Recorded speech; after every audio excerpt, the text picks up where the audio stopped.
We'll have a funny article here about the New York Times and its unionization or the lack of thereof, how it's apparently trying to stop the union from forming. As a general rule, though, I think most people who support unions, I think they got the cause and effect backwards. They think that America had a really prosperous time in the 1950s, 60s, the height of unionization. The unions gave us all these rights, higher pay, the weekend, all this worker safety. But it's more complicated than that. Really, well, first of all, after World War II, all the countries were bombed out, so the United States was basically the factory of the world. And being such, the richer a country gets, the more productive a country gets, the more the workers can demand. And let's say if you try to unionize some village in Africa, their farm, that's not going to go very far because people already living hand to mouth. There's no capital there, so you're protesting for better conditions or more pay. That's not. There's nowhere to go with that, right? So I just think people should keep that in mind. It's probably the opposite. The economy gets better because of technology, industrialization. Culture gets richer. Therefore, like for example, child labor was already on the decline before the government put a stop to it. Why was child labor so prevalent? Not because the parents wanted their children to work so much, or they were too ignorant, too stupid. It's because it was the only way to survive, and they were living on a shoestring budget with people having a hard time, feeding themselves. Once the society gets richer, well, children can just stay home and go to school, don't have to work. Same with the unions. I wouldn't ascribe all these magical qualities to them. Is the culture just getting industrialized, richer, and the unions could form, demand more stuff, and look, we got more stuff. But people kind of confuse the cause and effect here. But anywho, so something this is also kind of funny. Kind of reminds me of that socialist newspaper, Current Affairs, where it was a socialist newspaper that promotes unions. And when the workers did try to organize a union, I forgot the main guy. He balked at that idea and had to fire everybody and start over. And then he wrote a tweet saying he's very pro-union, this and that. But in his circumstance, his workplace, the productivity was really low. People weren't getting much done, this and that, and this was only going to exacerbate the problem, which is so ironic because unions are great. I mean, people who advocate for unions and how great they are, they just see it from one point of view, especially just theirs, from just getting paid more. But if you're actually running a company and you have to deal with the union, and you'd see that maybe it's not so great. Maybe there's some people voting for all sorts of different stuff. Well, the most effective organizations, I mean, like just for example, the New York Times. Yes, it's a publicly traded organization, but it's basically run like a monarchy. There's a couple people at the top calling the shots, and shit, they're very, very successful. I mean, as much as I despise the New York Times and think it's one of the world's leader in misinformation and pushing a narrative but while seeming to so many people as neutral or as a good liberal or whatever. But hey, you got to congratulate them. Another thing, I'm more in line with Curtis Yarvin, that the New York Times is basically a de facto part of the U.S. government because of all the leaks it gets from the actual state officials. But that's neither here nor there. Basically, they're very successful. And why is their success? Well, because it's run properly, top down. So if unionize, they it looks like the management or whoever's running it's although they're supporting lefty causes, they want everybody else to unionize, all other whatever.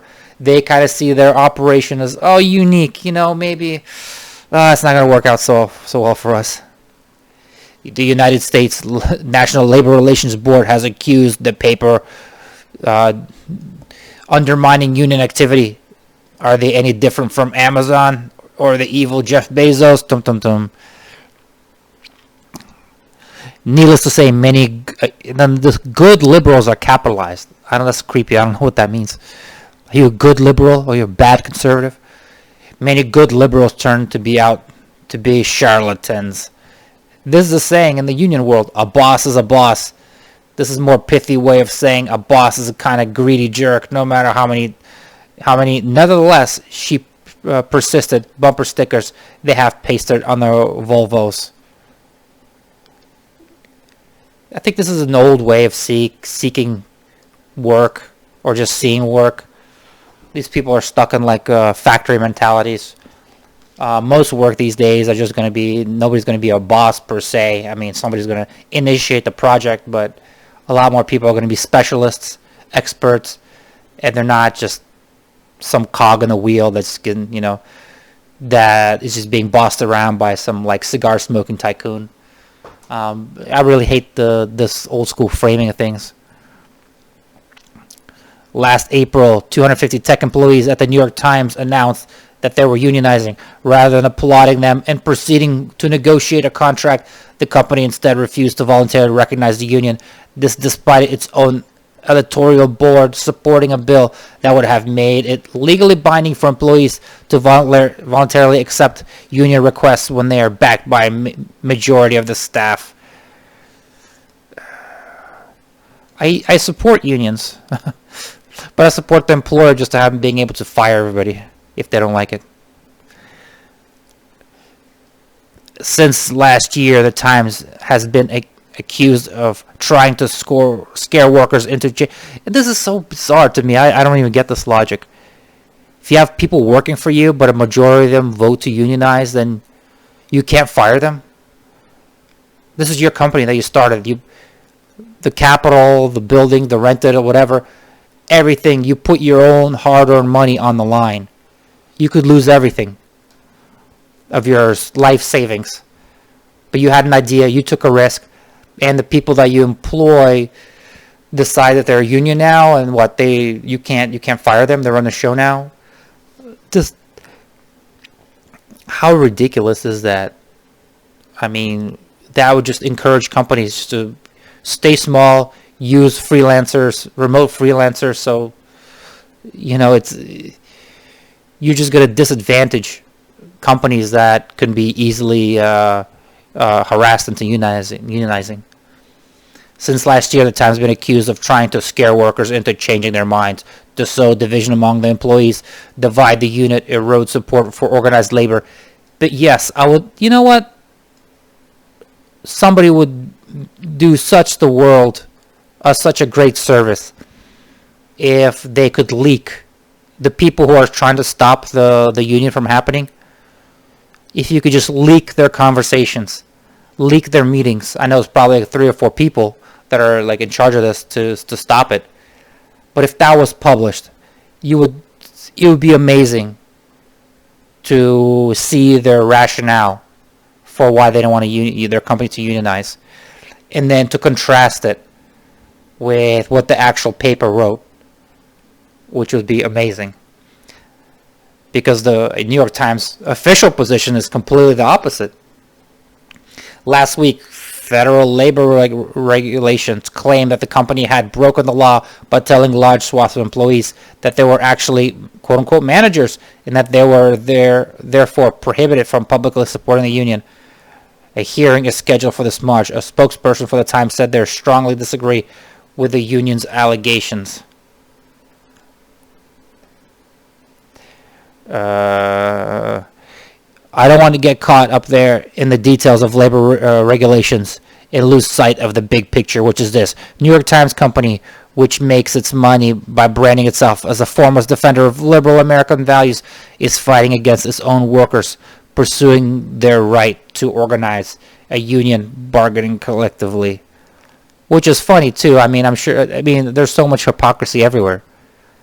These people that advocate for higher taxes and bigger governments and more welfare, when they do their taxes, I guarantee you they use every single possible deduction and pay the least amount of taxes they legally can. But why? I thought you support big government. I thought you support high taxes. To me, that makes the New York Times an anti-union company. Well, all companies are anti-union companies.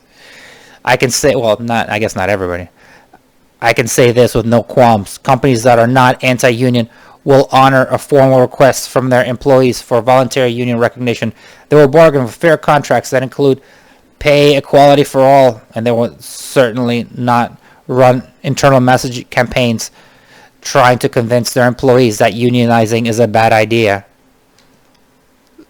Well, what? They did that? I mean, this is a very, very one-sided story. This is a pro-union guy, and this is a pro-union website, but the New York Times did put something in writing that unionizing NY Times is a bad idea. I'd love to read that. They should publish that in their newspaper. The New York Times gets away with a lot. They're a journalism equivalent of the Supreme Court. They offer prestige, big budgets, and job stability at a time when those things are in short supply in this industry. Half of our country, terrified by Trump, sees them as army of truth. Yeah, the Paul Krugmans of the world. Army of truth. What kind of bullshit? Like the USSR's Pravda. And everyone in the media wants to work there. Call me. But let's be honest, the people who control the New York Times Company are acting like real weasels. It's not that just they're hypocritical, yammering about public good while acting from pure selfishness. Hey, that's liberalism.